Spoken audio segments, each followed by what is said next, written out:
Police in Migori are searching for a woman who allegedly set fire to her 7-year-old daughter for using 400 shillings without her consent. The woman is alleged to have tied up her daughter, doused her with paraffin before setting her ablaze. The girl is admitted at Migori Level 4 Hospital with serious burn wounds. Tumejaribu kumpea madawa ambao namsaidia kwa ajili ya hiyo uchungu na pia tunaendelea kutibu hiyo mkono. Lakini bado hiyo mtoto ako na uchungu. And a family in Mombasa is seeking justice over the death of their kin in what they say was a case of medical negligence. The family of Ruben Shisia is accusing the Coast General Provincial Hospital and Premier Hospital of failing to offer first aid services to their ailing relative, leading to his death.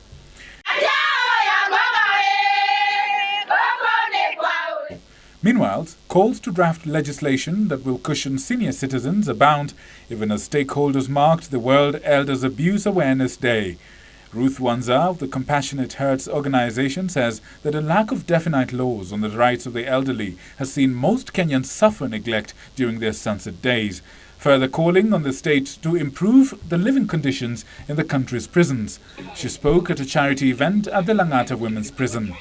We would be very glad if they did a home for them, home for the elderly in prisons, and they are treated in a better way. Meanwhile, the Kenya Forest Services has initiated discussions with environment stakeholders within Kilifi County and locals as they seek to find lasting solutions to the problem of illegal logging. We were just making a follow-up with this stakeholder workshop just to engage with each other amongst ourselves as stakeholders of this county to see how best we can look for a lasting solution for the management of our woodlands. And lack of coordination between national and county governments in the implementation of the Alcoholic Drinks Control Act has been cited as a major impediment in the ongoing fight against illicit brews.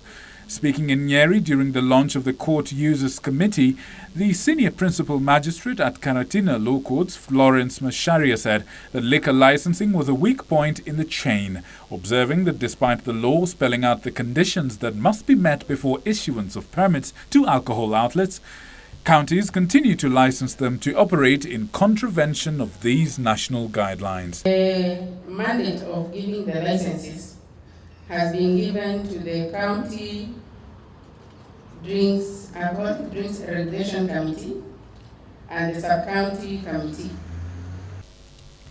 And finally, the Parliamentary Committee on National Cohesion and Equal Opportunities has summoned senior managers at Kengen over allegations of nepotism, corruption and massive irregularities.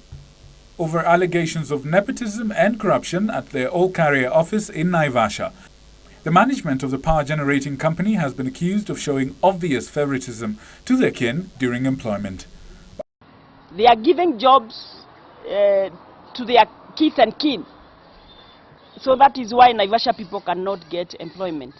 If you want to see the corrupt, if you want to see where corruption is made, manufactured and processed, go to Kengen. People think that they process power.